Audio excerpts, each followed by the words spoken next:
everyone, my name is Dr. Rucha Karkarey. I am a Royal Society Newton International Fellow with the Lancaster Environment Centre at Lancaster University in the UK. And today I'd like to share a really beautiful photograph with you, which is clicked by SHAUNAK Modi. And it has won the Popular Choice Award in the Backyard Biodiversity Contest.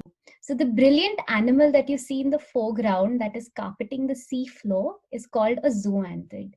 Now, zoanthids are often called soft corals, but that's a mistake.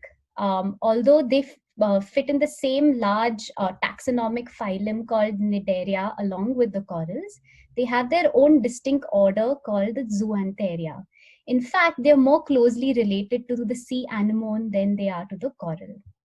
Now, like a reef-building coral, zoanthids also have a mutualistic relationship with microscopic algae that live within their tissues and help produce food for them through natural photosynthesis. But unlike a coral, they do not produce an internal hard calcareous skeleton, and therefore they are soft and very leathery to touch. Now, the Biodiversity Collective is a growing network of institutions and individuals that are working together with government agencies in India to develop a national vision for biodiversity and human well-being. This collective is formed under the aegis of the Office of the Principal Scientific Advisor to the Government of India and the National Biodiversity Authority. Now, let me tell you why I find this image so powerful. The first reason is really obvious. You see the skyline of one of India's busiest, most populated cities in the background. And it's really incredible to know that there's wildlife that exists right at its doorstep if we can only stop and notice. The second reason I find this image so powerful is because it shows us the amount of resilience or resistance that species need to have to survive in these human-dominated landscapes that are so polluted and disturbed all the time.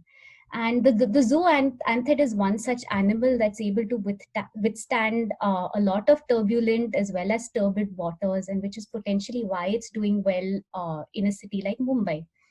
And the third reason is more because it tells us what the future coral reefs are going to look like.